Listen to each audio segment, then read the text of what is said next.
क्या बात है बंसी वारे, शाबाश, सबकी जय हो।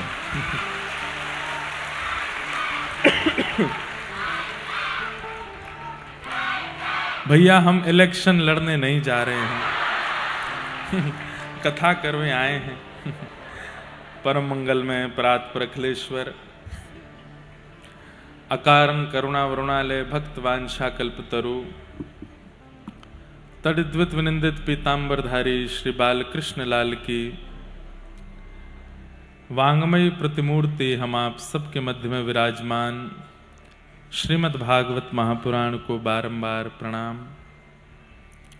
मंच पर विराजमान समस्त विप्रवृंद, समस्त गंधर्वजन, हमारे इस कथा के निमित्त मात्र यजमान मनोरथी समस्त परिवार, बड़ोदरा के हमारे सब वैष्णव वृंद और विराजमान आप सभी श्रोता भाई बंधु मातृशक्ति बालक मित्र सखा, सबको जय श्री कृष्ण, जय सिया राम, जय सिया राम, जय श्रीमन नारायण, जय श्रीमन नारायण, जय द्वारिकाधीश, जय द्वारका, जय जय श्री राधे। जय जय श्री राम। ठाकुर जी की परम कृपा है, हम आप सब लोग नववर्ष 2026 के प्रारंभिक दिनों को श्रीमद् भागवत की मंगलमयी उपस्थिति में प्रारंभ कर रहे हैं। ये हमारा परम सौभाग्य है। बड़ोदरा के स्कॉन ठाकुर जी के दिव्य मंदिर के इस प्रांगण में इतने सारे वैष्णवों के बीच भगवत वार्ता का प्रारंभ, भगवत सेवा का प्रारंभ, भगवत सत्संग का प्रारंभ निश्चित ही पूरे वर्ष का अद्भुत प्रारंभ है। और हम प्रार्थना करते हैं कि ठाकुर जी हमारे जीवन पर, तो ठाकुर जी की बहुत बड़ी कृपा है, भगवान करे कोई की नजर नहीं लगे। कैसी कृपा का मतलब आप क्या समझते हैं? कृपा का मतलब आप क्या अनुभव करते हैं? ठाकुर जी की कृपा क्या है? धनवान होना कृपा है, तो रावण बहुत धनवान था। थोड़ा ठीक करो भैया। धनवान होना कृपा नहीं है। सुत दारा और लक्ष्मी पापी के भी होए, संत समागम हरि कथा तुलसी दुर्लभ दोए। धन का अब वैसे यहां बैठे कई लोग सिर हिला भी देंगे कि हां धन का होना कृपा नहीं है, पर मनी मन चाहते हुए भी धन ही है। धन का होना कृपा होता तो रावण बहुत धनवान है। श्रेष्ठ कुल में जन्म लेना यदि कृपा होता तो रावण की आप अगर परंपरा देखें वो किस कुल में जन्मा है तो वो कोई सामान्य कुल नहीं है। पुलस्त ऋषि के खानदान में जन्मा है, विप्र कुल में जन्मा है। आप बहुत सुंदर होना यदि कृपा समझते हैं तो पूतना बहुत सुंदर बन के आई थी, ठाकुर जी ने देखा तक नहीं उसकी ओर। यदि माता पिता का बहुत श्रेष्ठ होना आप कृपा समझते हैं तो आत्मदेव जैसे पिता के यहां पर धुंधुकारी का जन्म होता है। इन सबको यदि आप कृपा मानते हैं, ये सब संसारी विषय है। कृपा किसे कहते हैं? आप अपनी हर परिस्थिति हर क्षण को करते हैं और उस हर परिस्थिति हर क्षण में भगवत विस्मृति आपसे नहीं होती, ये कृपा है। आप चाहे विवाह में जावें, चाहे भोजन में जावें, चाहे पार्टी में जावें, चाहे कॉलेज जावें, चाहे काम पर जावें, चाहे स्कूल जावें, चाहे घर पर रोटी बनावें, कुछ भी करें, किसी की मृत्यु में जावें, किसी के अच्छे में जावें, किसी के बुरे में जावें, लेकिन आपके चित्त से हरि स्मरण जाता नहीं है, ये बहुत बड़ी कृपा है। ये बहुत बड़ी कृपा है ठाकुर जी की कि आपके चित्त से ठाकुर जी का स्मरण नहीं जाता, वो सदा बना रहता है। चाहे जैसी अच्छी बुरी विपरीत परिस्थिति आ जाए, हरि स्मृति आपके चित्त का त्याग नहीं करती, ये बहुत बड़ी कृपा है। क्यों कृपा है? क्योंकि हरि स्मृति कभी कभी होना ये आपका अधिकार है, पर निरंतर होना इसका यही प्रमाण है कि ठाकुर जी आपको स्मरण कर रहे हैं, इसलिए आपके चित्त में हमेशा उनकी स्मृति बनी रहती है। कभी जब भी आती है याद, साल में 15-20 बार, महीने में 2-3 बार, हफ्ते में 1-2 बार, दिन में 1 बार, ये स्मृति का यदि चक्र है तो ये आपके अधिकार का है, आप कर रहे हो। लेकिन चाहे जो हो जाए, आपकी स्मृति से ठाकुर जी जाते नहीं हैं, इसका मतलब आप नहीं, ठाकुर जी याद कर रहे हैं आपको। मीराबाई, नरसिंह मेहता, नामदेव, ज्ञानेश्वर माउली, सूरदास, कुंभन दास, गोविंद दास, रैदास, छीत स्वामी, ये जितने भी नाम हैं, ये 24 घंटे स्मरण करते हैं। गोपियां, व्रज की गोपियां, यथा व्रज गोपिका नाम। यादो हने बहनने मथनो पलेप, प्रेंखेंखनार भरुदितो क्षण मार्जनादो। गोपियों के विषय में श्री शुकाचार्य जी भागवत में कहते हैं, जो हर क्षण कृष्ण का स्मरण करती है।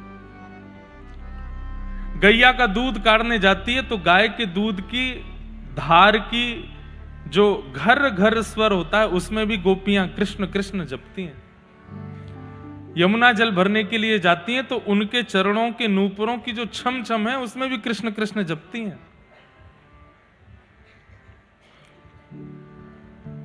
अपने घर में चौका लगाती हैं तो उस समय पहुंचे का जो घर्षण घर घर स्वर निकालता है, उसमें भी कृष्ण कृष्ण जपती हैं। ये गोपियां हैं। हमें ठाकुर जी को याद करना पड़ता है दिन में, परिस्थिति के अनुसार या किसी कारण से, तो समझो कि हम याद कर रहे हैं, पर कोई कारण नहीं है, बस 24 घंटे स्मरण बना रहता है उनका, तो समझो ठाकुर जी याद कर रहे हैं आपको, वो स्मरण कर रहे हैं। अभी हमारे भैया मंच पे आके कह रहे थे कि सुबह 8 बजे से आकर के यहां पर वैष्णव बैठे हैं। बुरा नहीं मानिएगा जो लोग 3 बजे आए हैं, पर जो वास्तव में 3 बजे आए हैं या 3:30 बजे, मैं खुद 3:45 बजे आया हूं, मैं भी आपके संग ही हूं, तो आपको कहीं ये नहीं लगे हम छोटे हो गए क्या। व्यास जी भी आपके साथ ही हैं, हम तो आपसे भी लेट आए। पर वास्तव में जो सुबह 8 बजे से आ गए, 9 बजे से आ गए, और जो 3 बजे आए, दोनों में अंतर यही है कि बस जो 3 बजे के बाद आए हैं वो ठाकुर जी को याद करते हैं, और जो 8 बजे से आए ठाकुर जी उनको याद करते हैं। और उसमें कारण भी है। 7:30 बजे तक ये पूरा पंडाल खाली हो जाता है शाम को। भागवत जी अकेली यहाँ पर रास विहार करते हैं, भागवत से समस्त गोपियां प्रकट हो जाती हैं, राधा रानी प्रकट होकर के इस पूरे स्थान को विहार क्षेत्र बना के रास करते हैं। रास करते करते जब भोर होती है, सुबह का समय, तो पुनः सब व्यवस्थित हो जाते हैं भागवत जी में। तब ठाकुर जी का श्रम निवारण कैसे होता है, एक बात बहुत ध्यान से सुनिएगा। ठाकुर जी अपनी थकान दूर कैसे करते हैं। इतने सृष्टि का संचार ठाकुर जी करते हैं, तीनों लोग ठाकुर जी देखते हैं, थक तो जाते ही होंगे, श्रम तो होता ही होगा। ठाकुर जी का श्रम निवारण केवल और केवल अपने भावुक भक्तों को देख करके होता है, उनको देखने से होता है। कर्मा बाई सामान्य खिचड़ी बना रही है, पर ठाकुर जी क्यों दौड़ करके जा रहे हैं, उसकी खिचड़ी में कुछ अत्यंत विशेष आधुनिक कोई सामग्री नहीं है। कर्मा का रूप ठाकुर जी का श्रम दूर करता है, इसलिए कर्मा के पास जाते हैं। सूरदास जी तो देख नहीं पाते, ठाकुर जी क्यों उनकी कुटिया में जाके बैठ जाते हैं, क्योंकि सूरदास का भाव ठाकुर जी का श्रम दूर करता है, ठाकुर जी की थकान दूर होती है। तीनों लोगों को संचार करने में जो श्रम ठाकुर जी को बनता है, वो भावुक भक्त, याद रखिएगा, भावुक भक्त। एक तो होते हैं सामान्य भक्त, एक होते हैं भावुक भक्त। भावुक भक्त का लक्षण क्या है? वाग्गद गदा द्रवते यस्य चित्तम रुदत्य भिक्षणम हसति क्वचिच्च विलज्ज उद्गायत नृत्यते च मद्भक्ति युक्तो भुवनम पुनातु। भावुक भक्त कौन है? वाग्गद गदा द्रवते यस्य चित्तम, जिसकी वाणी कृष्ण चर्चा करते करते गदगद हो जाती हो और अवरुद्ध हो जाए, बोल ना पावे। वाग गदगदा द्रवते यस्य चित्तम, हृदय द्रवित हो जाता है। रुदत्य भिक्षणम, सामान्य सी बातें सुनकर के नेत्रों से अश्रुपात होने लग जाए। हसती क्वचिच्च, ठाकुर जी की लीला सुनकर के जोर जोर से हंसने लगे। और जैसे ही कीर्तन प्रारंभ हो, विलज्ज उद्गायत नृत्य तेज, लज्जा रहित होकर के नृत्य करने लग जाए। एक तो लोग इसलिए भी नाचते हैं कि कैमरा हमारे ऊपर आएगा, हमारे घर वाले देख रहे होंगे कि तुम कथा में गए हो, दिखे तो नहीं अभी तक। तो कई लोग इसलिए नाचते हैं, कई लोग इसलिए नाचते हैं कि वो जबरदस्ती कर रहे हैं, ए उठो उठो उठो, तुझे तो नाचना ही पड़ेगा, दो स्टेप कर ले। और कई लोग इसलिए नाचते हैं क्योंकि वो स्वयं को रोक नहीं पाए, उनका बस नेत्र बंद हो जाते हैं, अश्रु गिरने लगते हैं और पैर थिरकते हैं। वो भावुक भक्त, विलज्ज उद्गायत नृत्य तेज। तब ठाकुर जी कहते हैं मद भक्त युक्तो, ये मेरा भावुक भक्त है। और उस भावुक भक्त को देखने में ठाकुर जी का श्रम दूर होता है। हमारी भागवत जी तो वैसे ही बहुत ज्यादा श्रमित रहती हैं, इतनी जगह कथाएं एक के बाद एक, इधर उधर इतनी भागदौड़। तो भागवत जी कथा प्रारंभ होने से 6 घंटे पहले ही वैष्णवों को देखते हुए उनसे अपना श्रम दूर करती। तो जो लोग यहां सुबह से आके बैठे हैं ना, भले ही वो वीवीआईपी नहीं होंगे, वीआईपी नहीं होंगे, समाज के लिए वीआईपी वीवीआईपी नहीं होंगे, पर ठाकुर जी के लिए वो वीवीवीआईपी हैं।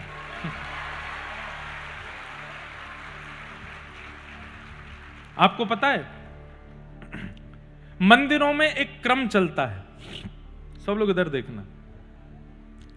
मंदिर का खुलने का समय है 7 बजे शाम को या सुबह। 7 बजे वो सबके लिए खुलते हैं, पर जो गोस्वामी परिवार के लोग होते हैं, जो पुजारी होते हैं, जो ठाकुर जी के अंग सेवी होते हैं, मंदिर खुलने से पहले उनको दर्शन हो जाता है ठाकुर जी का, वो भीतर चले जाते हैं। दुनिया के लिए 7 बजे खुलता है, उन लोगों के लिए 5 बजे ही खुल जाता है। 5 से 7 बजे तक कोई नहीं देखेगा, वो देखेगा जो ठाकुर जी के अधिकारी हैं। तो कथा तो शुरू 3:30 बजे होनी है, पर आप 8 बजे से आ गए हो, इसका मतलब आप ही अधिकारी हो ठाकुर जी के, इसलिए जल्दी बुला लेते हैं। पर ये उत्साह मुंबई में भी देखने को मिला, बड़ोदरा में भी आप सब लोगों के चित्त में देखने को मिला। हम क्षमा प्रार्थी हैं उन लोगों से जो बेचारे पीछे खड़े हैं। आप लोग दुखी नहीं होना, आप लोग प्रसन्न चित्त रहिएगा। जहां खड़े हैं खड़े खड़े ही कथा सुन लीजिए। हो सकता है इसमें भी कोई प्रारब्ध ही नष्ट हो रहा होगा कि बैठने को नहीं मिला, खड़े खड़े ही सुन रहे हैं। और एक बात मैं हर कथा में कहता हूं,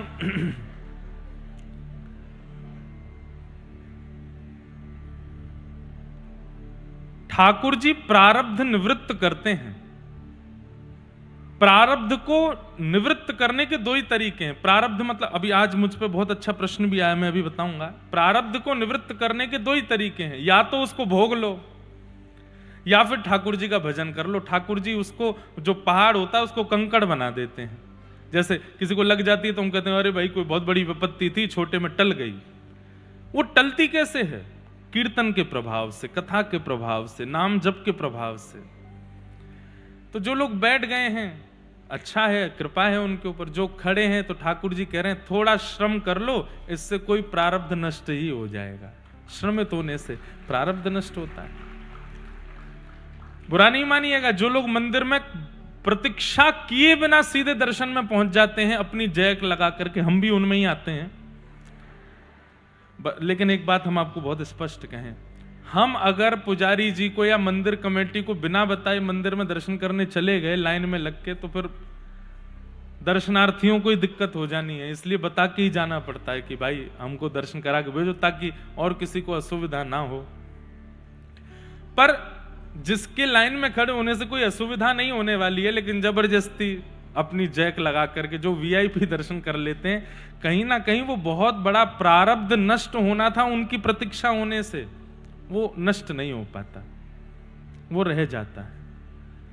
प्रारब्ध की निवृत्ति भगवत सेवा में श्रम करने से होती है। इसलिए ठाकुर जी की सेवा में अगर श्रम हो जाए तो कर लेना चाहिए। गुरुजनों को प्रणाम करने के लिए कमर नहीं झुका पाते लोग, क्यों? श्रम नहीं हो पा रहा। आपको सिर रख करके दंडवत करना चाहिए, श्रम होगा तभी वहां प्रारब्ध नष्ट होगा।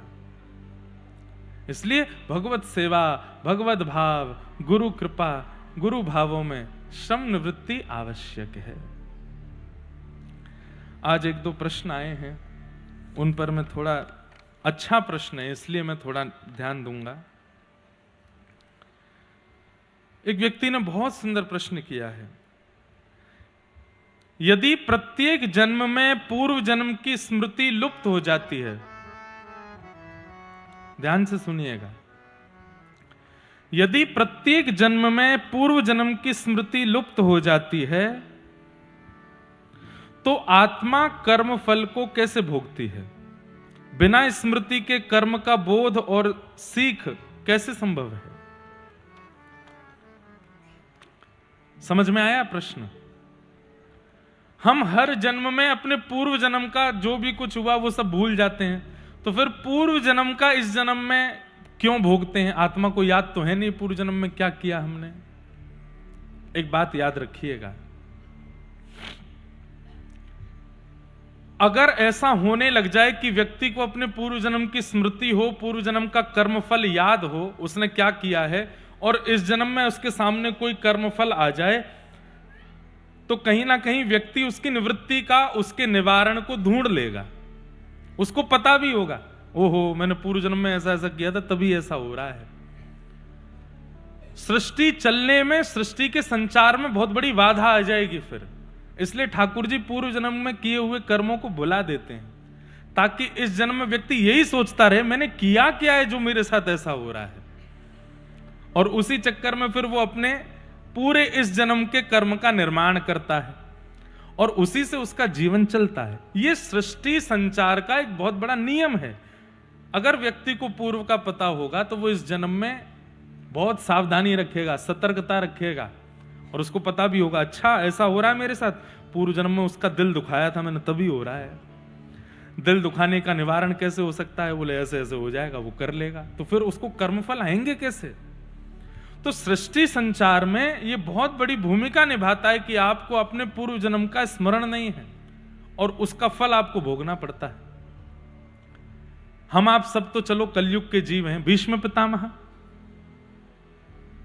भीष्म पितामह तो ठाकुर जी से कह रहे हैं मुझे अपने 100 जन्मों का याद है, मुझे मेरे पूर्व के 100 जन्मों की स्मृति है, मैंने कोई पाप नहीं किया, फिर मुझे बाणों की सैया पर क्यों लिटाया?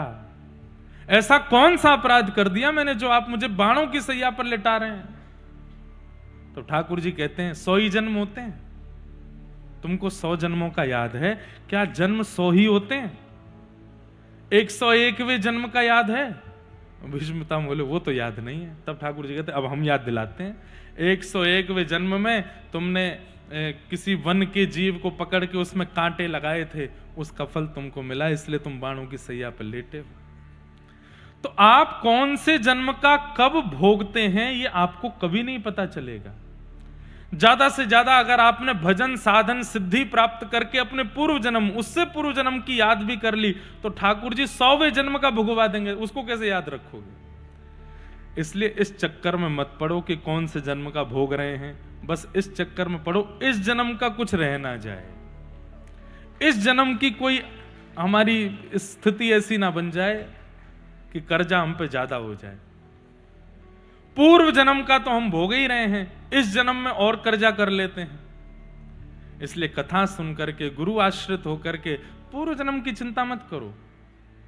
इस जन्म में मैं कुछ ऐसा ना करूं जिसको भोगने के लिए मुझे फिर आना पड़े।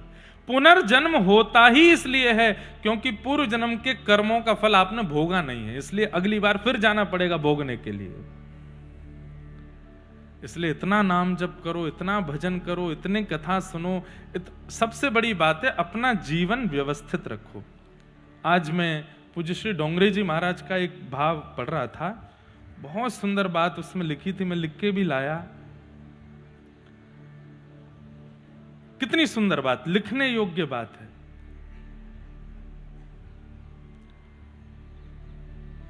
करनी में सावधान रहो, जो तुम कर रहे हो उसमें सावधान रहो और मिलने में प्रसन्न रहो। जो मिले फिर उसको प्रसन्नता से स्वीकार करो।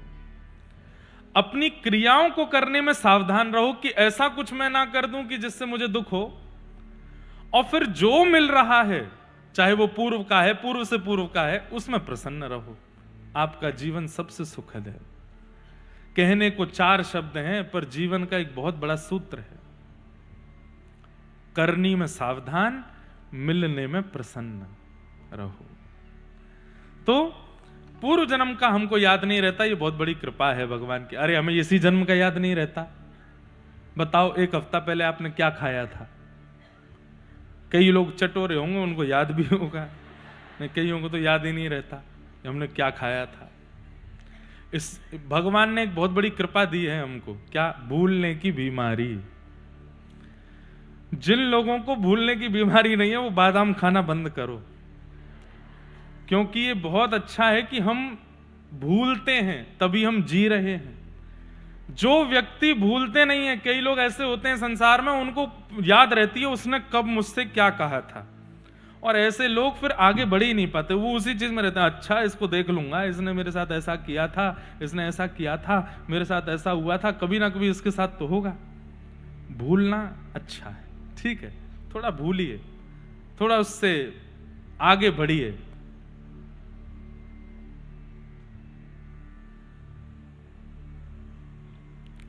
फिर दूसरा इनका प्रश्न है, कथा सुनने की परंपरा से ऊपर उठकर चिंतन मनन और आत्मबोध की यात्रा कैसे बनाएं? कथा सुनने से आपको ऊपर जाना क्यों है? मतलब कथा में इतना ज्यादा परेशान हो गए हैं कि अब आत्मबोध और चिंतन के भाव पे जाना है। कथा ही यात्रा है आत्मबोध और चिंतन की, और भले ही आत्मबोध चिंतन बनने लगे तब भी कथा का त्याग नहीं करना है। आज हम व्यासपीठ पर बैठे, हम बहुत बड़े कोई साधक नहीं है, बहुत बड़े तपस्वी महात्मा नहीं है, कथाकार हैं। पढ़ करके, अध्ययन करके, गुरुजनों से सीख करके आपके सन्मुख बोलते हैं, लेकिन आत्मचिंतन भी करते हैं, आत्मबोध भी करते हैं, लेकिन उसके बाद भी कथा का त्याग नहीं करते। हनुमान जी से बड़ा आत्मबोध होगा, हनुमान जी से बड़ा हमारा आत्मचिंतन होगा? नहीं हो सकता, लेकिन फिर भी वो कथा सुनते हैं। इसलिए कथा का त्याग नहीं करना, कथा से ऊपर नहीं उठना है, कथा जीवन भर रहनी चाहिए चित्त में। कोई अगर ऐसा कहने लगे अब कथा से तो हमको तृप्ति हो गई, अब तो एकांत में बैठ के आत्मचिंतन करेंगे, वास्तव में उसको कुछ प्राप्त हुआ ही नहीं, जो कथा से विलग जा रहा है। तीसरा इनका प्रश्न है, जीवन में अहंकार सबसे बड़ा अवरोध बताया गया है, तो एक सामान्य व्यक्ति को अपने अहंकार को कैसे पहचाने और उससे कैसे मुक्त हो? अहंकार का बोध हर व्यक्ति को हो जाता है। ऐसा हो ही नहीं सकता कि अहंकारी व्यक्ति को यह पता नहीं है कि मैं अहंकार कर रहा हूं। जब वो शब्दों का चयन करता है, किसी के आगे अपनी उपलब्धि बताता है या अपने श्रेष्ठ कर्मों को बताता है, उसे पता होता है कि मैं अहंकारवश बोल रहा हूं। हर व्यक्ति को पता होता है कि मैं अहंकार कर रहा हूं। अहंकार की निवृत्ति का केवल एक तरीका है, अपनी उस परिस्थिति को स्वयं की क्रिया ना मान करके भगवत इच्छा माने, भगवत कृपा माने, तो ही अहंकार निवृत्त हो सकता है। हम अपने जीवन की एक घटना सुना दें आपको। वैसे हम पर्सनल चीजें ज्यादा शेयर करते नहीं, पर ये मैं पहले भी कर चुका हूं, इसलिए आज पुनः कर देता हूं। गुजरात हमारे लिए इसलिए भी श्रेष्ठ है क्योंकि अपने जीवन की सबसे पहली कथा मैंने गुजरात में ही की थी, द्वारिका में। आज से 10 वर्ष पूर्व 2015 में 20 जुलाई से लेकर के 27 जुलाई तक द्वारिका में कथा हुई थी। और उस कथा में हम इतने भयभीत थे कि क्या होगा, आज तो भैया हमारी नैया डूबेगी, ऐसी स्थिति मन में बन रही थी। तब कथा करने का उद्देश्य लोगों को भक्ति मार्ग बताना नहीं था, तब बस इतना था कि हम कथा कह लें, कथा हमसे हो जाए कैसे भी, बस तब इतना ही था। पूज्य पिताजी महाराज का इतना यश, सब जगह लोग उतना सुनते थे, तो एक ये भी भार था कि भैया उनका नाम है, उनकी प्रसिद्धि है, उसका भी ध्यान रखना है। कहीं ऐसा नहीं हो कि आकुति को प्रसूति बोलें, प्रसूति को कुछ और बोल दें, प्रहलाद को ध्रुव बोल दें, ध्रुव को प्रहलाद बोल दें, कृष्ण को राम बोल दें, राम को कृष्ण बोल दें, कंस को कहीं रावण ना बोल दें। तो यही सब चिंतन चल रहा था मन में। बालक ही थे हम, 17 वर्ष के थे उस समय। तो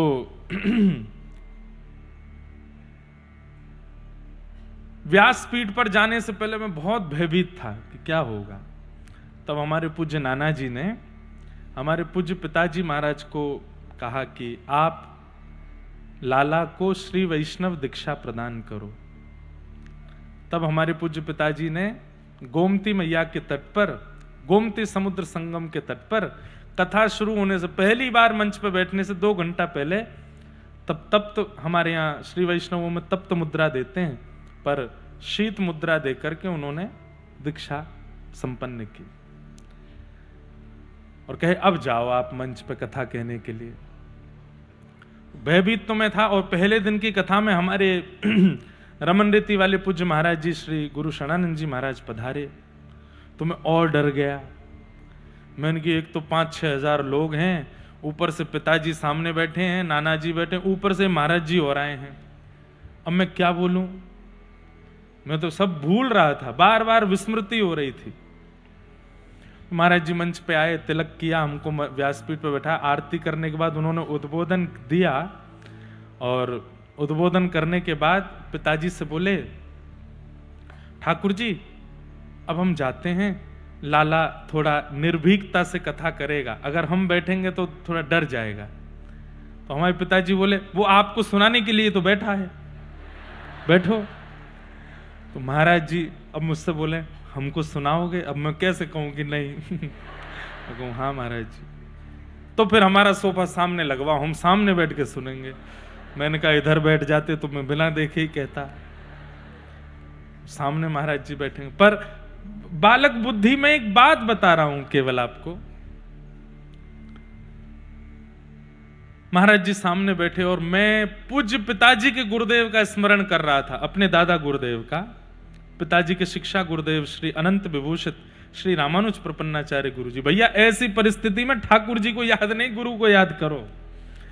ठाकुर जी तो ऐसी परिस्थिति में खेलते और हैं, अच्छा घबरा रहा है और इसकी घबराहट बढ़ा दो, उनको तो आनंद आता है, इसलिए गुरुदेव को स्मरण करो। तो हमने हमारे पिताजी के गुरुदेव, शिक्षा गुरुदेव, जिनकी कृपा से आज सब कुछ है, ऐसे अनंत श्री विभूषित श्रीमद् भागवत के सचल विग्रह श्री रामानुज प्रपन्नाचार्य गुरु जी, उनका चित्र मेरी हर कथा में सन्मुख रहता है। मैंने उनका अनुभव नहीं किया, 6 महीने की आयु थी मेरी, तब भगवत धाम प्रस्थान कर गए थे। उनका मैंने स्मरण किया, मैंने हे दादा गुरुदेव भगवान आप कृपा करो, मुझे और कुछ नहीं चाहिए, बस भागवत जी की मर्यादा और जो मैं कहूं उसमें कुछ गड़बड़ ना हो, सीधी सीधी। हमने तो ये तक सोच लिया ये मेरी पहली और आखिरी कथा है, बस ये हो जाए। ये दादा गुरुदेव का चित्र दिखा रहे हैं टीवी पे, ये हनुमान जी के बगल में विराजते हैं। तो मैंने तो ये भी विचार कर लिया कि हे गुरुदेव भगवान ये कथा कैसे भी करवा दो, इसके बाद में कुछ और ही कर लूंगा मैं, कथा तो मुझसे होगी नहीं। इतने लोग बैठते हैं, डर लगता है, चित्त में घबराहट होती है। और गुरु कृपा से ये तो नहीं कहेंगे बहुत अच्छे से बोले, लेकिन हाँ संभल करके कथा हो गई। और मैं आंख बंद करके बोलता चला गया। थोड़ी देर बोलने के बाद जब आंख खोली तो सामने बैठे हमारे पूज्य रमन रीति वाले महाराज जी भावुक चित्त में बैठे थे और ऐसे नीचे से इशारा कर रहे थे, वाह कितना सुंदर आनंद। लेकिन अब समझने वाली बात, चित्त में अभिमान आ गया। व्यासपीठ पे बैठा था तब तक तो नहीं, पर जैसे ही नीचे उतरा तो जब लोग बाग सब बड़े प्रसन्न हो रहे थे, बधाइयां दे रहे थे, पहली बार कथा, इतनी सुंदर कथा करी इंद्रेश जी ने, ये वो, तो एक सूक्ष्म अभिमान आया। अपने आप के ऊपर ऐसा भाव आया, अब तो हम जीत गए जंग, और देखो मैंने क्या सुंदर करके दिखाया। मन में ये तक भाव आ गया कि पूज्य पिताजी महाराज ने भी अपनी पहली कथा में इतना अच्छा नहीं बोला होगा जितना मैंने बोला। अभिमान आया। लेकिन श्रेष्ठ जन चेहरा पढ़ लेते हैं। तो मैं तो बस फूले नहीं समाऊं।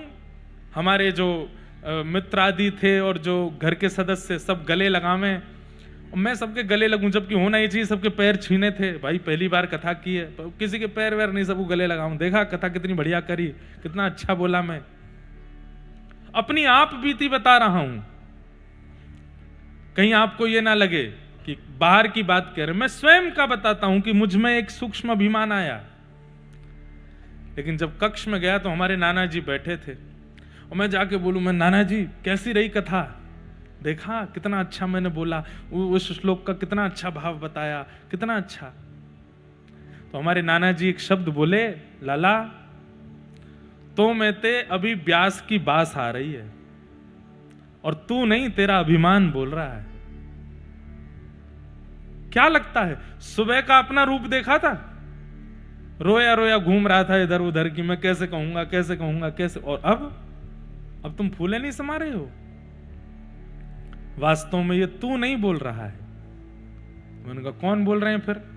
बोले जब तुमने गोमती सागर तट पर दीक्षा ग्रहण की पूज्य पिताजी से, तब तुम्हारे गुरुदेव ने दीक्षा प्रदान करके तुम्हें आशीष दे करके, कितनी कथाएं हो गई पिताजी की, उस समय 1200 कथाएं हुई थी, अभी 1600 के आसपास हो गई।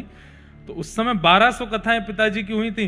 तो हमारे नाना जी बोले उन्होंने दीक्षा देते ही अपनी 600 कथाओं का बल तुझे दे दिया। और मुझसे बोल करके गए, लाला 600 कथाओं तक तो तू सोचना ही नहीं कि तू बोल रहा है, तेरे गुरु की कृपा बोलेगी। जब 601वीं कथा करने के लिए मंच पर बैठे, तब विचार करना कि तू बोल रहा है। और उस दिन मुझे याद रखना,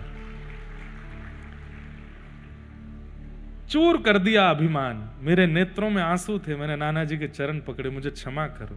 बोले मुझसे नहीं, गुरुदेव से क्षमा मांगो, पिताजी से क्षमा मांगो। तो सबसे क्षमा मांग करके आया। सब बोले काहे को क्षमा मांग रहे हो? मैंने बस कोई गलती हुई मुझसे, उसकी क्षमा है। वह दिन का आज तक का दिन है। मैंने फिर नाना जी से कहा, नाना जी 600 कथा गिननी है क्या? बोले लाला अगर गिनती करेगो तो 601वीं कथा में फिर डगमगा जाएगो, तू गिनती मत कर। अब यों के अंतिम श्वास तक मैं नहीं, मेरे गुरुदेव ही बोल रहे हैं। ये भावना चित्त में रख। अभिमान नष्ट किया, इसलिए आज तक बैठे हैं, बोल रहे हैं। आप लोग इतनी संख्या में आते हैं, आकर के इतना प्रेम देते, स्नेह देते, अभिमान नहीं आएगा चित्त में? किसी भी व्यक्ति के चित्त में आ जाएगा। पर जब आप लोग जय जय कहते हैं या प्रणाम करते हैं, माला देते हैं, या बहुत उत्साह में चिल्ला करके कुछ कहते हैं, चित्र बना करके लाते हैं, उसी समय मन को शांत करते कहते हैं ये मेरा अधिकार नहीं है, ये मेरे गुरुदेव की कृपा है, मैं इस योग्य तो नहीं हूं। अभिमान को हर क्षण नष्ट किया जाता है। तो अभिमान हर व्यक्ति को पता होता है कि आ गया है। उसको नष्ट करने का एक ही उपाय है कि क्रिया करने के बाद में स्वयं का बोध मत रखो, गुरु कृपा मानो। ये मेरे गुरु की कृपा है, ये मेरे ठाकुर जी की कृपा है, मैं इसका अधिकारी तो नहीं हूं, मैं इसके योग्य तो नहीं हूं, ये मेरे गुरु करा रहे हैं, मेरे ठाकुर जी करा रहे हैं, मेरे लाल जी करवा रहे हैं। और जब कोई बहुत सम्मानजनक बातें आपके सामने कहे, उसी समय नेत्र बंद कर लो और हाथ जोड़ करके कहो, ठाकुर जी मैं इसका अधिकारी नहीं हूं, ये शब्द बोल रहे हैं, ये सब आपके चरणों में अर्पित करता हूं, कृपा करना, मुझ में अभिमान मत भरना। ऐसे ही अभिमान से बचा जा सकता है और कोई तरीका नहीं। या फिर दूसरा तरीका बता दें, जानबूझ करके कुछ ऐसी क्रिया कर दो कि 4-5 लोग आपका अपमान कर दें। अपमान से अभिमान नष्ट होता है, लेकिन उसको करने के लिए जिगरा बहुत बड़ा चाहिए। सम्मान सहना सबको आता है, पर अपमान का एक शब्द कोई सह नहीं पाएगा। लेकिन एक बात सुन लीजिएगा, सम्मान सुनने की ताकत देव रखते हैं और अपमान सहने की ताकत महादेव रखते हैं। वो महादेव हैं जो अपमान सहे। हम व्यासपीठ पे बैठे हैं, हमारा सब सम्मान करते हैं, ऐसा नहीं है। बहुत लोग अपमान भी करते हैं, बहुत लोग अपवाद भी करते हैं, बहुत लोग गंदा गंदा भी बोल जाते हैं। लेकिन मैं उसको किस रूप में लेता हूं? अच्छा है, ये सम्मान रूपी मीठा मीठा मीठा बहुत खाने को मिलता है, कहीं शुगर नहीं हो जाए, इसलिए ठाकुर जी अपमान रूपी करेला भी खिलाते रहते हैं। ले, इससे क्या होगा? बोले ब्लड सर्कुलेशन अच्छा बना रहेगा तेरे भीतर। इसलिए अपमान, जानबूझ के ऐसा कुछ कर दो कि अपमान हो। माधव दास जी का चरित्र आता है। महाप्रभु जगन्नाथ जी के भक्त हुए श्री माधव दास जी, बहुत सुंदर चरित्र है। मैंने कई बार कथाओं में कहा है, पूरा विस्तार से एक बार सुनिएगा जरूर। तो श्री माधव दास जी का इतना सम्मान होने लगा था जगन्नाथपुरी में कि वो जब अपनी कुटिया से निकल करके मंदिर की ओर जाते थे तो रास्ते में लोग रंगोलियां बनाते, पुष्प वर्षा करते, अपने घरों के बाहर आरती करते, माला पहनाते, भोग लगाते। माधव दास जी नीची नजर करके जाते, सबके आगे हाथ जोड़ते और सबके आगे हाथ जोड़ के जगन्नाथ जी से कहते, हे जगन्नाथ जी, मैं अधिकारी नहीं हूं, आप मेरा इतना सम्मान क्यों करवाते हो? अब तो ऐसी अति हो गई कि माधव दास जी की कुटिया से लेके जगन्नाथ मंदिर तक फूल की पूरी एक पगडंडी बना देते लोग। माधव दास जी को चल के जाना पड़ता उसके ऊपर, पर वो सम्मान स्वीकार नहीं करते थे। एक बात और कह दूं, अभिमान उसी को आता है जो सम्मान स्वीकार कर लेता है। इसलिए सम्मान की स्वीकृति मत रखो।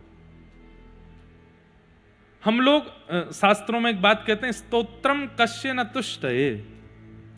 स्तुति से कौन प्रसन्न नहीं होता? सब प्रसन्न होते हैं। कई बार हमारे पास भी लोग आते हैं, महाराज जी एक व्यक्ति आपसे मिलने के लिए आ रहे हैं। मैंने कहा अच्छा, आप थोड़ा उनकी प्रशंसा कर देना। मैंने क्यों? वो महाराज जी थोड़ा प्रशंसा कर देंगे तो गौ सेवा में थोड़ा सहायता कर देंगे, थोड़ी उस सेवा में लग जाएंगे, कथा में थोड़ा सहयोग कर देंगे, और बड़े अच्छे व्यक्ति हैं, बहुत बढ़िया हैं, पर थोड़े सम्मान के आदी हैं, थोड़ा आप 2-4 शब्द अच्छे बोल देना। बोल तो देता हूं, पर मैं मन में बहुत चिंता करता हूं उस व्यक्ति की। क्यों? मैंने कहा अभी अभिमान में चूर हो जाएगा। क्यों? सम्मान का अधिकार लेकर के बैठा है। इसलिए मेरे युवा भाई बहन जितने बैठे हैं, आपका जीवन बहुत लंबा है, मेरी प्रार्थना स्वीकार कीजिएगा। सम्मान को स्वीकार मत कीजिए। जब कोई सम्मान करे, आंख बंद करके हाथ जोड़ के ठाकुर जी के चरणों में प्रदान कर दो, मैं इसका अधिकारी नहीं हूं। आपने एक सम्मान भी यदि स्वीकार किया, वह एक सम्मान इतने बड़े अभिमान को जन्म दे देगा कि वही अभिमान एक दिन मुंह के बल गिरेगा आपको नीचे। इसलिए सम्मान की स्वीकृति मत रखो। कोई करे वो उसकी इच्छा है, आप स्वीकार मत करो। तो माधव दास जी जाते थे जगन्नाथ मंदिर, सब लोग इतना सम्मान करते थे। माधव दास जी जाके मंदिर में एक ही प्रार्थना करते थे कि हे नाथ, ये सम्मान से मिलने वाला जो अभिमान है, मुझे उससे बचाना, कहीं वो मेरे चित्त में ना आ जाए। लेकिन सम्मान तो दिन ब दिन बढ़ता जाए। सब लोग इधर देखिएगा, ध्यान से सुनो। माधव दास जी समझ गए, जगन्नाथ जी से बोले आप कुछ नहीं करोगे, मुझे पता है आप और इतना सम्मान बढ़वा दोगे कि मुझे अभिमान हो ही जाए, अब इसका मुझे ही करना पड़ेगा कुछ ना कुछ। तो माधव दास जी ने क्या देखा, जहां उनको दुनिया में सब लोग जानते थे, वो वहां रहना उन्होंने बंद कर दिया और ऐसी जगह चले गए जहां उनको कोई नहीं जानता था। और माधव दास जी का नियम था कि रोज मधुकरी पाते थे, वैष्णवों के घर जाकर के भिक्षा मांग करके पाते थे। अनजान जगह पर जब गए तो वहां कोई जानता नहीं था, और अनजान जगह पर भी उन घरों में नहीं जाते जहां पे सब सभ्य हैं। असभ्य व्यक्ति को ढूंढने लगे, असभ्य कहां है, जो थोड़ा मेरा अपमान करे, नेक मोह गाली गलौज करे, तब ताकि थोड़े ठीक होगा काम। तो गली मोहल्लों में ढूंढते ढूंढते तभी उन्होंने एक माता जी देखी, ऐसी तेज तर्रार माता जी, असभ्य माता जी। वो गली के बच्चों को बिना गाली दिए बोलती नहीं थी। माधव दास जी बोले मिल गए यजमान, यही है मेरी यजमान। अब तो बिना गाली दिए नहीं बोलती, डंडा लेकर के सबको मारती है। और महाराज पूरी कॉलोनी में सब डरते हैं, क्यों? कलेश करने में सबसे आगे। किसी के घर में कुछ हो जाए कलेश करने, वो पहले पहुंच जाती हैं। माधवदास जी बोले अब यही मेरे सम्मान को, मेरे अंदर जो सूक्ष्म अभिमान आया उसको यही नष्ट करेंगे। तो माधवदास जी उनके द्वार पर पहुंच गए। मैया भिक्षा पवाओगी? कहां से आ गए हो? जगन्नाथपुरी में रहते थे, अभी यहां नए नए आए हैं इस नगर में, आप थोड़ी भिक्षा पवा दो। क्या पाओगे? और घर में जो बना हो सो दे दो। तो माता जी थाली लगा करके ले आई, दे दिया उनको, लो पाओ। तो माधवदास जी पाने लगे तो मन में सोचे कि अभी कुछ हुआ नहीं, थोड़ी डांट फटकार पड़े तब तो काम बने। अगले दिन माधवदास जी फिर आ गए, बोले माता जी भिक्षा पवाओ। बोले तुम पे और कोई काम नहीं है, रोज रोज यहीं आओगे? दुनिया में और भी घर हैं, और जगह चले जाओ। बोले नहीं, आपके घर की प्रसादी का स्वाद क्या कहना, इतना अद्भुत था, कल मेरा मन लग गया उसमें, मैं तो यहीं पाऊंगा। तो माता जी थोड़ी तो सभ्य थी कि वहीं से डांट के नहीं भगाया, भीतर जाके थाली लगाई। मन में सोचने लगी इसको अच्छा अच्छा पवाऊंगी तो कल फिर आ जाएगा। एक सब्जी में नमक ज्यादा डाल दिया, दूसरी सब्जी में थोड़ा नींबू निचोड़ दिया, तीसरे साग में लाल मिर्च झोंक दी खूब भर के। बोले जब इसके मुंह में लगेगी आग, कल से नहीं आएगा।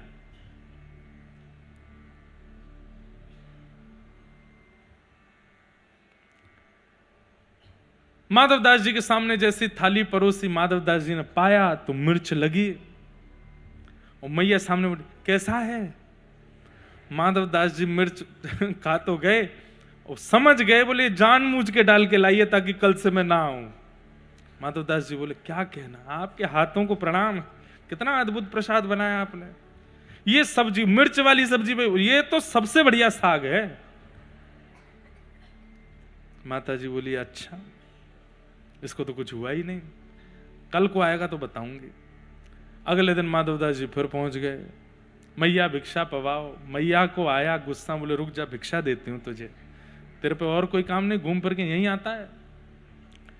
पोंछा लगा रही थी तो जिस पोंछा को लगा रही थी वही पोंछा मरोड़ करके लड्डू बना करके वही दिया, ले भिक्षा। और जैसे ही मुंह पे आके पड़ा माधवदास जी के, माधवदास जी प्रणाम करके बोले अब मेरा जो सम्मान का अभिमान था वो नष्ट हो गया, अब मैं ठीक हो गया। आपने मुझे, मेरे साथ ये थोड़ा जो अनुचित कृत्य किया, इससे मेरा अभिमान नष्ट हो गया। अब मैं आनंदित हूं, अब मैं सुखी हूं। प्रणाम करके फिर वापस जगन्नाथपुरी गए। उनका नियम था कि भिक्षा में मिलने वाली हर वस्तु को जगन्नाथ जी को अर्पित करते थे, फिर पाते थे। अब आज पोंछा मिला, पोंछा को कैसे अर्पित करें? तो गए, जाकर के पोंछा के जितने रेशे थे सबको अलग करके सुंदर दिया बनाया, दिया बना करके घी अर्पित करके महाप्रभु जगन्नाथ जी की आरती कर दी। बोले नाथ आज यही भिक्षा प्राप्त हुई है। तो अभिमान को नष्ट करने के दो ही तरीके हैं।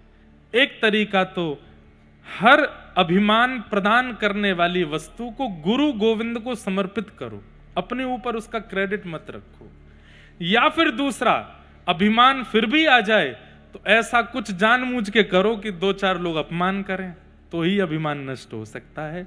और तीसरा तरीका, हर दिन ठाकुर जी की लीला कथा सुनते रहो, श्रवण करते रहो। गुरु वचनामृतों में इतनी सामर्थ्य है कि आपके चित्त के अभिमान को वो बढ़ने नहीं देंगे, प्रकट होने नहीं देंगे।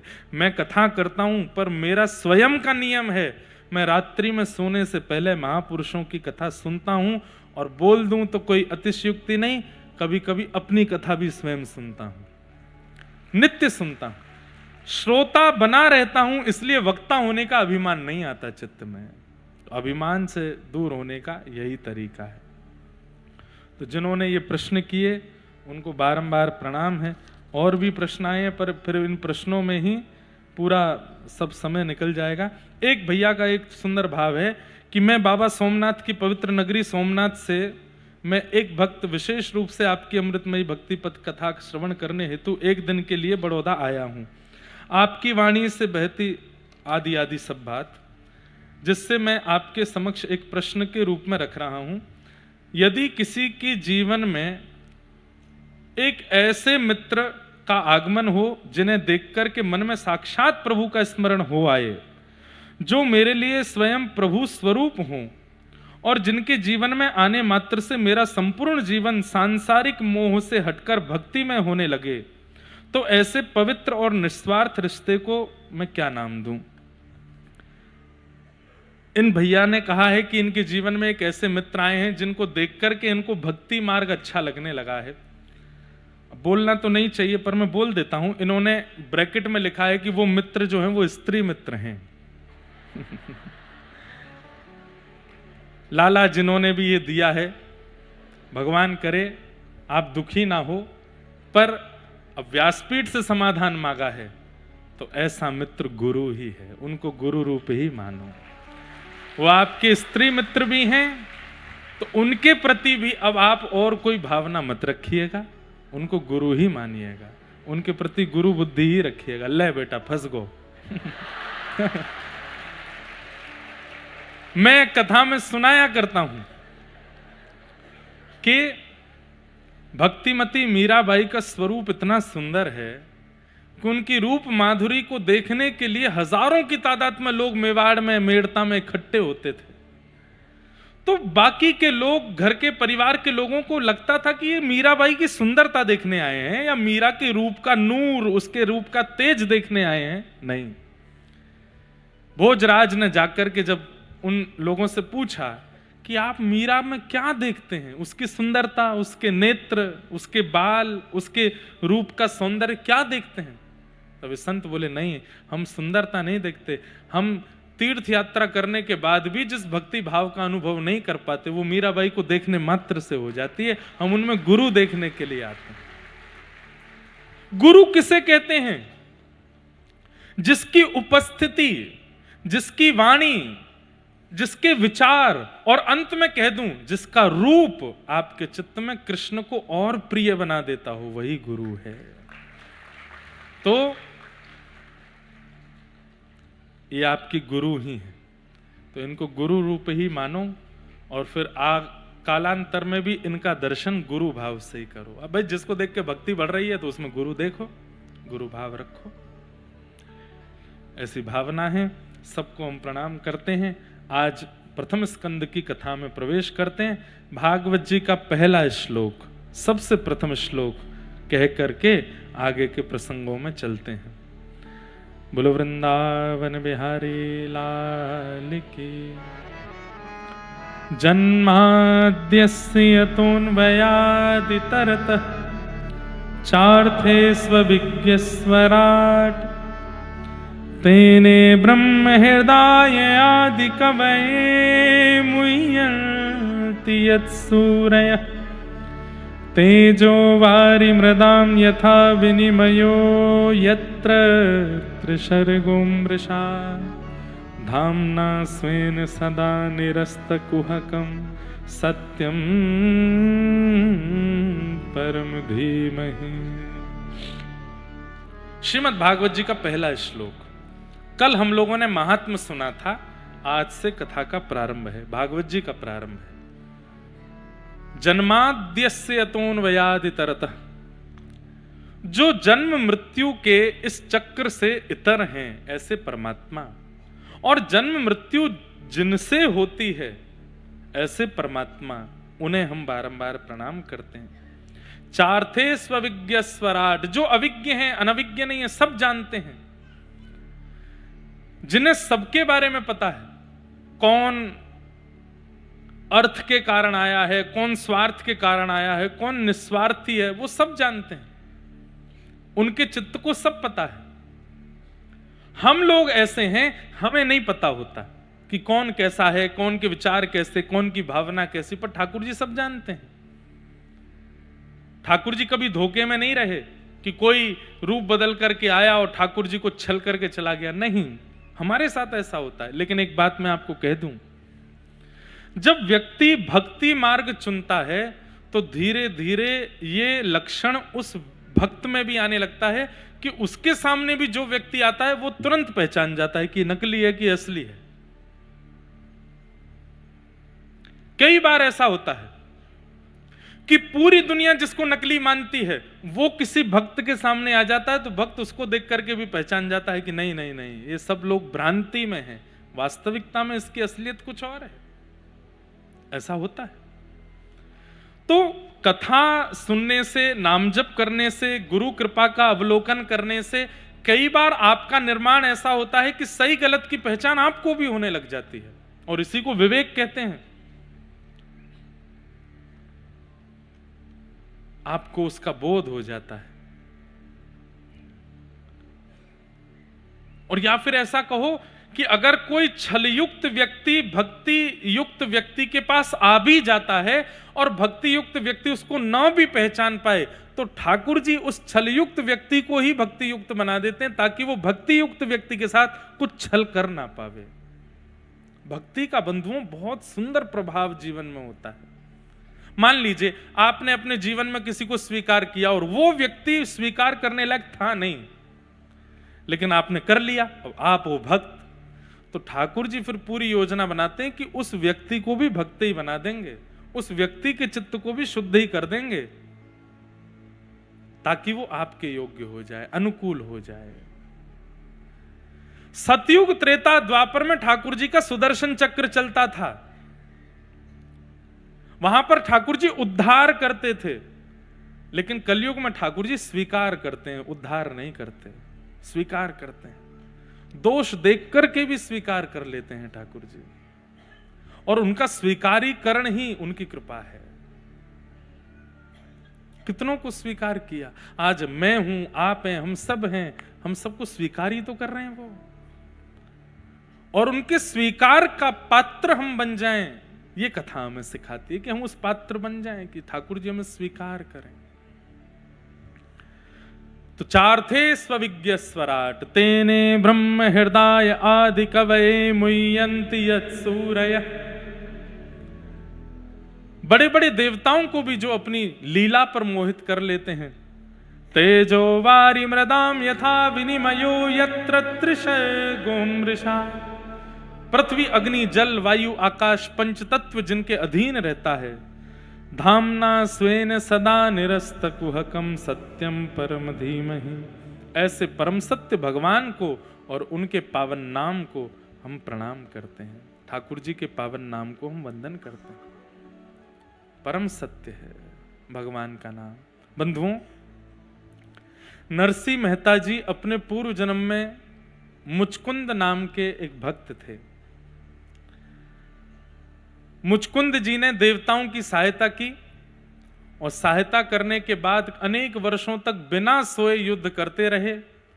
जब देवताओं का युद्ध जीत गए तो मुचकुंद जी से देवताओं ने कहा कुछ वरदान मांगो। तो मुचकुंद जी ने कहा एक ही वरदान दे दो, मैं सोया नहीं हूं इतने दिनों से, मुझे निद्रा प्राप्त हो जाए।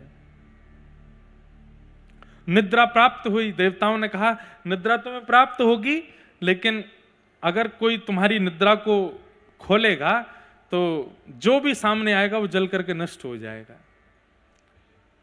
तब कथा आती है कि एक काल यवन नाम का एक राक्षस मथुरा पर चढ़ाई करने के लिए आया। तो ठाकुर जी काल यवन से लड़े नहीं, उसको पीछे पीछे लेकर के गए। वो ठाकुर जी का पीछा करने लगा और मुचकुंद गुफा में जाकर के भगवान ने अपनी काली कमली मुचकुंद जी को उड़ा दी और भगवान जाके छुप गए।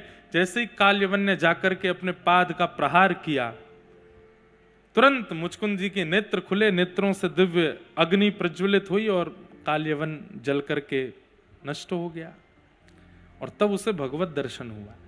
तो सोचिए कितनी बड़ी बात है यहां पर। बहुत ध्यान से सुनिएगा। काल यवन के मरते ही, अग्नि शांत होते ही वो क्या देखता है कि उसके पीछे एक नील कांति दिख रही है और ठाकुर जी का मधुर स्वरूप दिख रहा है। धीरे धीरे ठाकुर जी गुफा से बाहर आए तो मधुर स्वरूप ठाकुर जी का, कृष्ण ठाकुर जी सामने खड़े हैं। देख करके मुचकुंद के नेत्र सजल हो गए, नेत्रों से अश्रु प्रवाह होने लगा। दंडवत प्रणाम किया। ठाकुर जी ने वरदहस्त फेरा, हम तुमसे बहुत प्रसन्न हैं।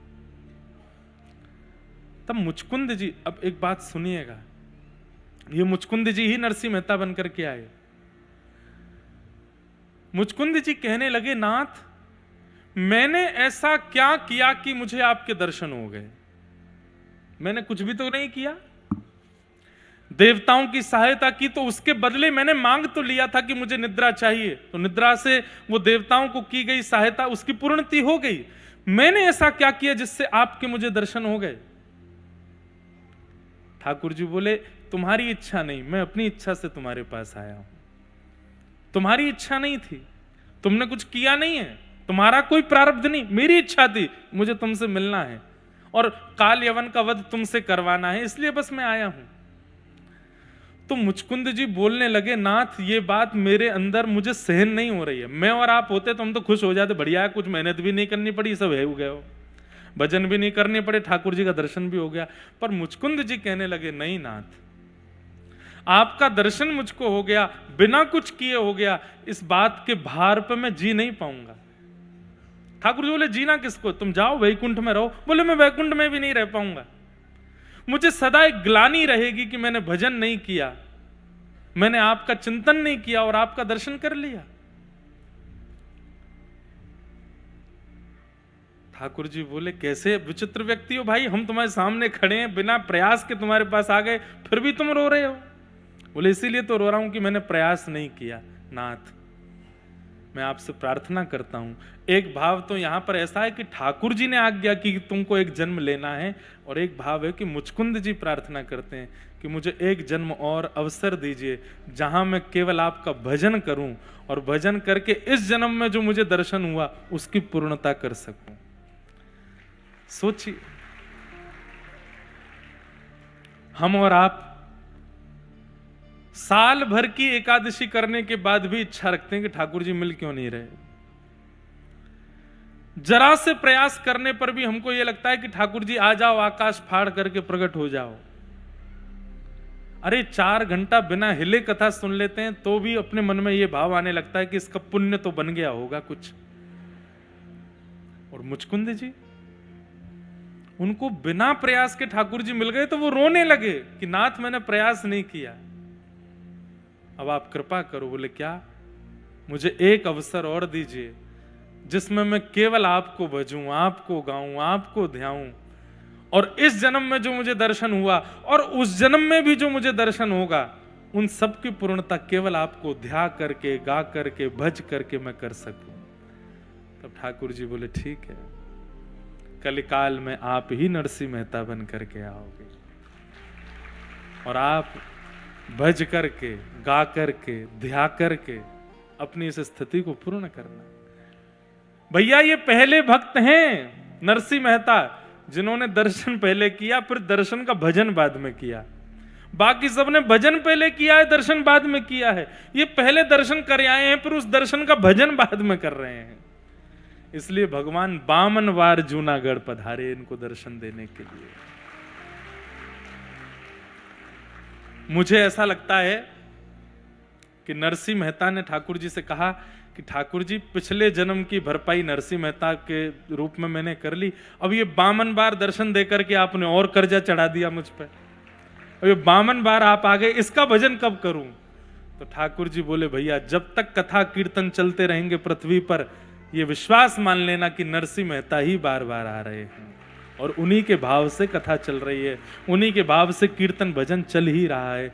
जिस दिन ये संसार कथा कीर्तन भजन से विश्रांति ले ले, समझना कि अब भक्त जा चुके हैं यहां से, और उसी दिन घनघोर कलयुग आ जाएगा। बार बार नरसिंह मेहता आ रहे हैं किसी रूप में।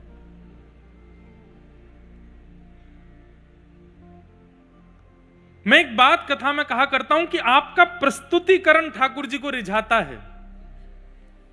ठाकुर जी के समीप आने पर आप क्या बोलते हैं, क्या विचार करते हैं, क्या कहते हैं, क्या संवाद करते हैं, उससे ठाकुर जी रीझते हैं। ठाकुर जी का प्रकट होना विशेष बात है, पर प्रकट होने के बाद आपका और ठाकुर जी का क्या संवाद हुआ या उस समय क्या विचार हुए, वो बहुत विशेष है। कथा में यही सिखाया जाता है कि ठाकुर जी मिल जाएं पहली बात, और ठाकुर जी मिल जाएं उसके बाद क्या। कभी विचार किया कि मुझे ठाकुर जी मिल जाएंगे तो हम क्या करेंगे? कभी नहीं विचार, क्योंकि हमें विश्वास ही नहीं है कि ठाकुर जी मिलेंगे। मिलेंगे तो हम क्या करेंगे, इसका विचार किया करो। मिलेंगे तो हम क्या बोलेंगे, इसका विचार कर कुछ भी नहीं पाओगे। जो विचार किया होगा एक काम भी नहीं हो पाएगा ठाकुर जी के आने के बाद, लेकिन विचार फिर भी करो। जैसे एक प्रेमी के जीवन में आने के बाद व्यक्ति योजना बनाता है, जब हम मिलेंगे तो ये खाएंगे, जब मेरे बुआ का बेटा आ जाएगा तो वहां घूमने जाएंगे, हम मेरा मित्र आ जाएगा तो मैं उसको लेके वहां घुमाने लेके जाऊंगा, या ये वाली पिक्चर देखेंगे, ऐसा बात करेंगे, ये खाएंगे। प्रेमी से मिलने से पहले योजना बनाई जाती है। हमने योजना ही नहीं बनाई कभी। हमने आज तक ठाकुर जी के मिलन की योजना नहीं बनाई।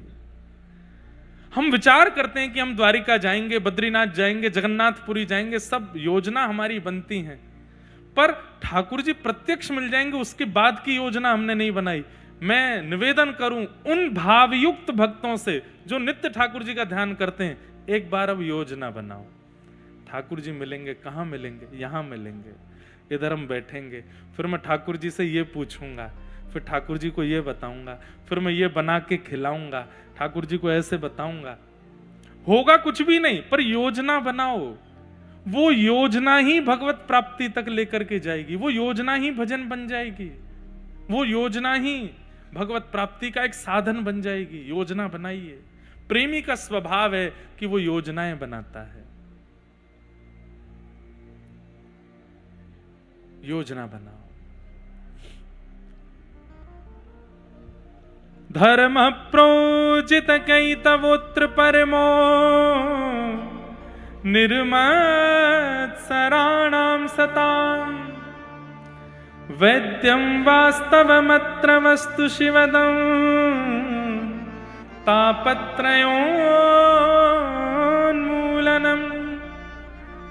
श्रीमद्भागवते महामुनिकृते किं वा परैरीश्वरः सद्यो हृद्यवरुध्यते त्रिकृतभिः शुश्रूषुभिस्तत्क्षणात्।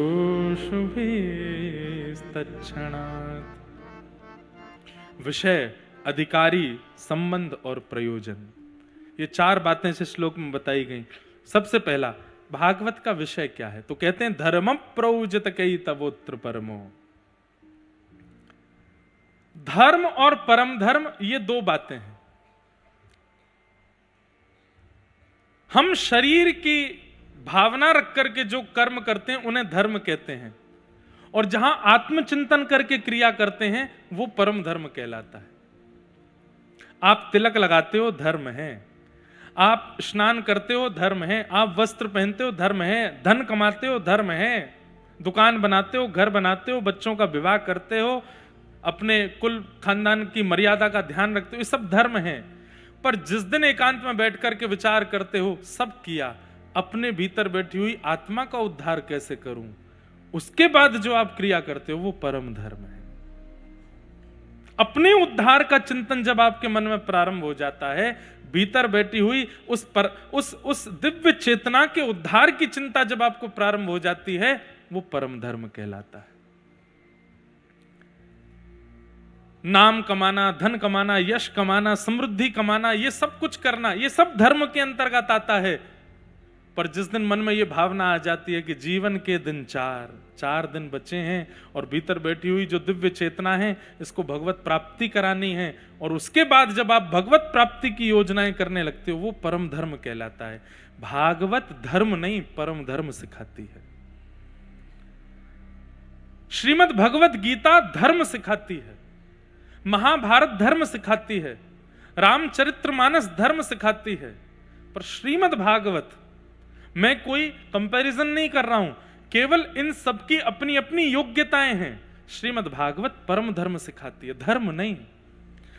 शरीर को क्या करना चाहिए, एक व्यक्ति को जीवन में क्या करना चाहिए, यह सब सीखने के लिए भगवत गीता के सन्निधि में जाइए। ये सब सीखने के लिए मानस जी की सन्निधि ग्रहण कर लीजिए। ये सब सीखने के लिए वाल्मीकि रामायण जी सुन लीजिए। लेकिन इस शरीर के भीतर बैठी हुई उस दिव्य चेतना का उद्धार कैसे हो, यह सीखने के लिए भागवत की कथा में आइए, क्योंकि भागवत परम धर्म सिखाती है। उस दिव्य चेतना को परमात्मा से कैसे मिलाना है, यह सिखाती है। परम धर्म। आप गिरिराज जी की परिक्रमा कर रहे हैं, वो भी धर्म है, क्योंकि शरीर की क्रिया है। आप दंडवत कर रहे हैं, ये भी धर्म है, शरीर की क्रिया, पर आप कथा सुन रहे हैं, यहां शरीर की कोई क्रिया नहीं हो रही है, इसलिए ये परम धर्म है, क्योंकि आत्मा की क्रिया हो रही है। कई लोगों को मैं देखता हूं 3:30 बजे से लेकर 7 बजे तक वो ऐसे ही बैठे रहते हैं, पलक भी कब झपकते हैं पता नहीं चलता, एकाग्र चित्त होकर के कथा सुनते हैं। शरीर इतना योग्य नहीं कि वो एकाग्र चित्त होकर 3 घंटा बैठ जाए, ये आत्मा बैठाती है, इसीलिए इसको परम धर्म कहते हैं। शरीर नहीं बैठ सकता, शरीर तो बहुत विचित्र है हमारा, कभी यूं कभी ऐसे कभी यूं, फिर सोचते कोई पानी दे जाओ, थोड़ी चाय पिला जाओ, कभी इधर खुजाएंगे, कभी ऐसे करेंगे, कभी ऐसे बैठ जाएंगे, कभी लोगों की मुद्राएं देखो, अष्टांग योग करते हैं कथा में बैठे बैठे। लेकिन पैर अपनी थकान भूल गए, जीव अपनी प्यास भूल गई, कमर पीछे टेक लगाना भूल जाए, माथा अपना पसीना भूल जाए, आसपास कौन बैठा है सब सुध-बुध चली जाए, ये धर्म में नहीं, ये परम धर्म में होता है। जब आत्मा एकाग्र हो जाती है और जब आत्मा को दिख जाता है कि इस पथ से मुझे परमात्मा की प्राप्ति होगी, तभी इतना एकाग्र हो पाता है वो व्यक्ति। उसका उद्देश्य बन जाए कि मुझे श्याम सुंदर चाहिए, तब उसे बाकी की विचलनता, शारीरिक विचलनता उसे परेशान नहीं करती, वो फिर उसी भाव में आ जाता है।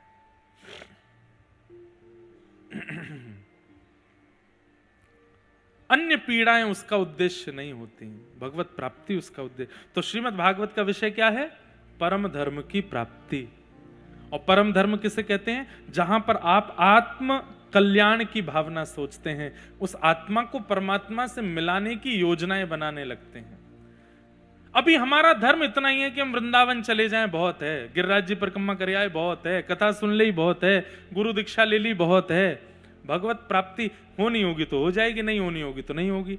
ये भी एक धर्म के अंतर्गत की बात है। पर परम धर्म धार्मिक व्यक्ति तो जिद पे अड़ जाता है कि मुझे ठाकुर जी मिलने चाहिए, ये अंतिम जन्म है मेरा, इसमें ही प्राप्त करना है मुझे दूसरे जन्म की प्रतीक्षा नहीं है।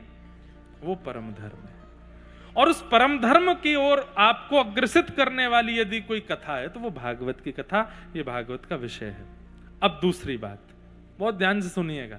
ये सब बंधुओं देखो, हम बहुत सरल सहज कथा के भाव रखते हैं, पर कभी कभी थोड़ी कठिन भाव भी बोलने चाहिए। घर में माताजी रोज पनीर ही बनाती रहेंगी तो बच्चे बिगड़ जाएंगे। कभी कभी तोरई भी बननी चाहिए, करेला भी बनना चाहिए, कभी कभी घर में घिया भी बनना चाहिए, दाल भी बननी चाहिए। क्यों? ताकि उससे उनकी जीव ज्यादा विचलित ना हो। इसलिए कथा में रसयुक्त भक्त चर्चा मेरे को आ भी रहे हैं, पर मैं जानबूझ के ही सुनाता हूं कि नहीं, थोड़ा कसेला सुनाना है, थोड़ा ज्यादा क्लिष्ट सुनाना है, ताकि उससे कई विकार नष्ट होते हैं। भागवत जी का दूसरा भाव, अधिकारी कौन है? उस दिव्य आत्मा को जो हमारे अंदर बैठी है, परमात्मा से मिलाना है। हमने सोच तो लिया, पर हम इसके अधिकारी कैसे बने कि हमारी आत्मा उन तक पहुंचे? तो एक दोष का निवारण करना पड़ेगा, निर्मत्सराणाम सताम। मैं हर बार एक बात कथा में कहता हूं, बहुत ध्यान से सुनिएगा। आपके अंदर लोभ है तो भी भगवान मिल जाएंगे, आपके अंदर क्रोध है तो भी भगवान मिल जाएंगे, आपके अंदर मोह है तो भी भगवान आपको प्राप्त हो जाएंगे। इन सब दोषों से युक्त भी भगवत प्राप्ति संभव है, लेकिन एक दोष यदि आपके अंदर है तो ठाकुर जी नहीं मिलेंगे, और वो दोष है ईर्ष्या। ईर्ष्या का दोष। रावण लोभी है, कामी है, क्रोधी है, सब कुछ है, लेकिन राम जी के दर्शन उसको हो रहे हैं। वो राम जी से ईर्ष्या इसलिए नहीं करता। अरे रावण, बुरा नहीं मानिएगा, जब अयोध्या और लंका दोनों पृथ्वी पर अपने रूप में विराजमान थी, तो कहीं ना कहीं लंका ज्यादा सुंदर थी। और इसका प्रसंग आता है जब हनुमान जी गए लंका, तो लंका में प्रवेश करते ही आंखें खुली रह गई हनुमान जी की और बोले, इतनी सुंदर नगरी, इतनी सुंदर नगरी, ऐसे सुंदर इमारतें, ऐसी। हनुमान जी मोहित हो गए। लेकिन अंत तो गत्वा जब वापस लौटने लगे तो मन में विचार करने लगे, सुंदर तो बहुत है पर राम युक्त नहीं है, इसलिए इसको खाक होना पड़ेगा। जला दिया पूरी लंका को। बोले मैं मोहित हो गया इस लंका पर, इसकी सुंदरता पर, कोई और मोहित ना हो जाए, क्योंकि ये राम युक्त नहीं है, इसलिए जला दो पूरी को। जला दिया। और बाद में जब सब लोग आए, हनुमान जी सेतु पार करके सारे बानर आए, तो लंका की बड़ी प्रशंसा सुन ही रहे थे, बड़ी ऐसी ऐसी है। और जब सारे बानरों ने लंका में प्रवेश किया, राम राम राम, इससे बढ़िया तो हमारे वो जंगल हैं, इससे बढ़िया तो हमारे यहाँ की गुफाएं हैं, ये कैसी सुंदर। हनुमान जी बोले यही अच्छा है, राम विहीन वस्तु पर कोई मोहित नहीं होना चाहिए, इसलिए जला करके गया था मैं। तो उस काल में लंका ज्यादा श्रेष्ठ है। उस काल में रावण को तीनों लोक में सब जानते हैं। उस काल में बल में भी कहीं ना कहीं रावण की ज्यादा बातचीत होती है। रावण को राम जी से किसी बात में ईर्ष्या हो, इसका कोई पोर्शन बचा नहीं था। ईर्ष्या नहीं करता वो राम जी से, द्वेष मानता है। किस भाव से? क्योंकि सीता जी राम जी की, इसलिए भगवान का दर्शन हो पाया उसको। और कोई भी दोष आपके चित्त में है, ठाकुर जी आपको दिख जाएंगे, लेकिन अगर ईर्ष्या का दोष आपके चित्त में है, ठाकुर जी आपको नहीं मिलेंगे। ऐसा कह लीजिए कि ईर्ष्यालु व्यक्ति ठाकुर जी को प्रिय नहीं है।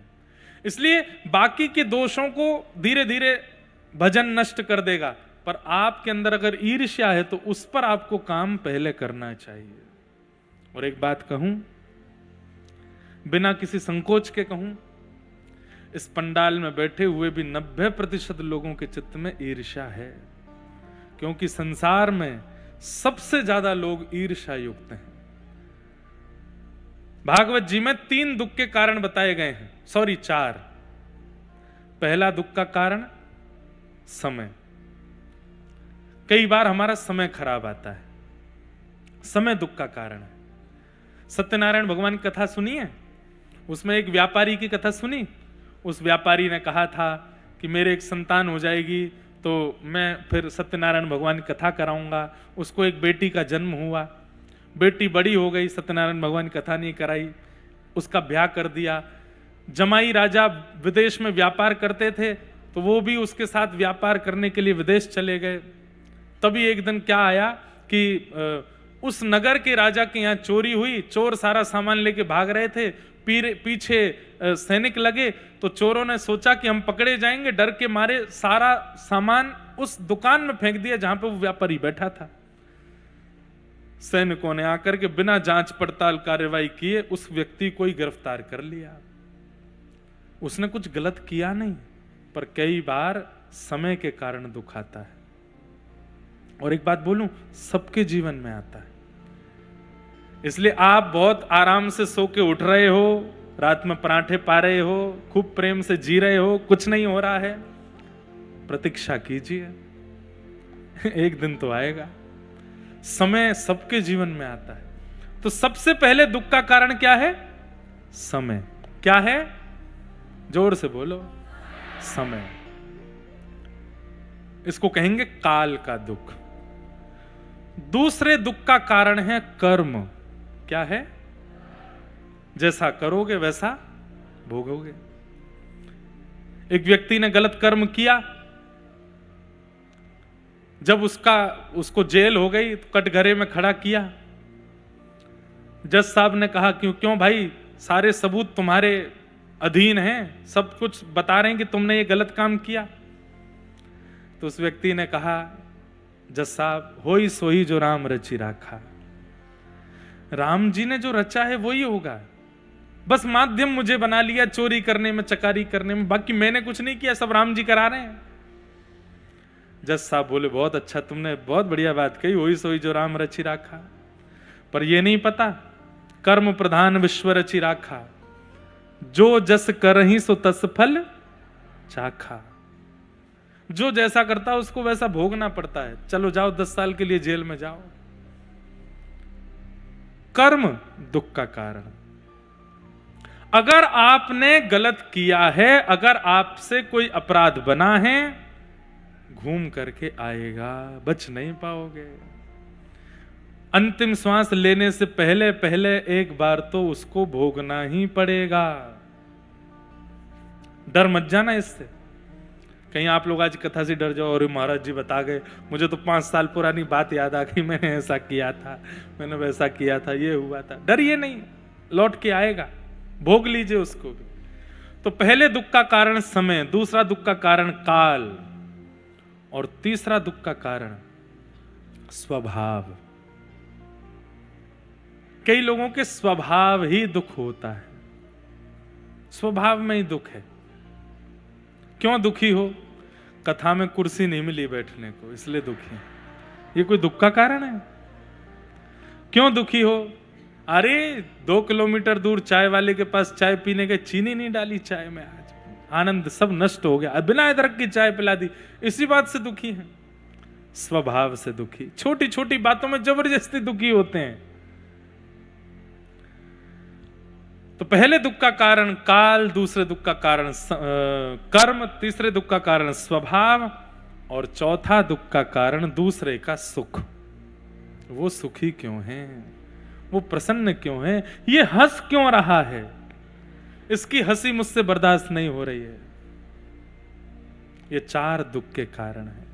पर इनमें सबसे ज्यादा दुखी कौन है पता है? जो दूसरे के सुख से दुखी है। वो कभी सुखी नहीं हो सकता। कर्म से दुखी व्यक्ति को ठाकुर जी मिल जाएंगे, काल से दुखी व्यक्ति को ठाकुर जी मिल जाएंगे, स्वभाव से दुखी व्यक्ति को भी ठाकुर जी का अनुग्रह हो जाएगा। लेकिन जो व्यक्ति दूसरे के सुख से दुखी है, उसको भगवत अनुभव नहीं हो सकता। उसको जीवन में कथा मिल जाएगी, सत्संग मिल जाएगा, गुरु मिल जाएंगे, लेकिन ठाकुर जी नहीं मिलेंगे। बुरा नहीं मानिएगा, आज की डेट में सबसे ज्यादा संख्या इन लोगों की है, इसलिए ठाकुर जी का दर्शन नहीं हो रहा है। इसलिए हमारी आपसे प्रार्थना है, ईर्ष्या चित्त से निकालो, ईर्ष्या मत करो। कोई आपसे आगे बढ़ गया है, कोई आपसे सुंदर हो गया है, कोई आपसे ज्यादा धनवान हो गया है, कोई आपसे भी श्रेष्ठ हो गया है, आप उसको देख करके प्रसन्न होना प्रारंभ कर दीजिए, ठाकुर जी आपको देख के प्रसन्न होना प्रारंभ कर देंगे। पर हम लोग अपने से ऊपर उठता, अपने से श्रेष्ठ को देख करके दुखी होते हैं, इसलिए ठाकुर जी को हमसे कष्ट होता है। ईर्ष्या सबसे बड़ा कष्ट का कारण है। मैं तो कहता हूं चुपचाप एक काम करना, आज किससे ईर्ष्या होती है उसको याद करो, अभी आंख बंद करके, उससे होती है। होती तो सबको है, देखो बुरा नहीं मानो। किसी को अपनी ननद से होती है, किसी को अपनी जेठानी से, किसी को अपनी सास से, किसी को अपने पति से, किसी को अपनी पत्नी से, किसी को अपने पड़ोसी से, मित्र से, किसी ना किसी से होती ही है। उसका चिंतन करो और कथा इसी भावना से सुनो, हे ठाकुर जी 7 दिन बाद मैं कथा सुन के इस व्यक्ति को देखूं तो मुझे ईर्ष्या नहीं होनी चाहिए, तो मैं मानूंगा कि आप मुझे प्राप्त करोगे। और 7 दिन बाद जब यहां कथा पूरी हो जाए, कथा को प्रणाम करते उसके घर जाना, फोन नंबर वगैरह हो तो उसको कहे थोड़ा बाहर आ, तो उसको देख करके अगर उसमें गुण दिख जाए, यार अभी तक इसमें बहुत दोष देखे, आज कोई गुण दिखा, बस समझ जाना अब ठाकुर जी मिलने वाले हैं, अब ठाकुर जी प्रसन्न रह गए हैं, निश्चित प्राप्त होंगे। देवताओं में और राक्षसों में अंतर क्या है? देव वही जो अत्यंत अवगुणवान व्यक्ति में गुण देखता हो, वो देव है। और राक्षस वही जो राम में भी अवगुण देखता हो, वो राक्षस है।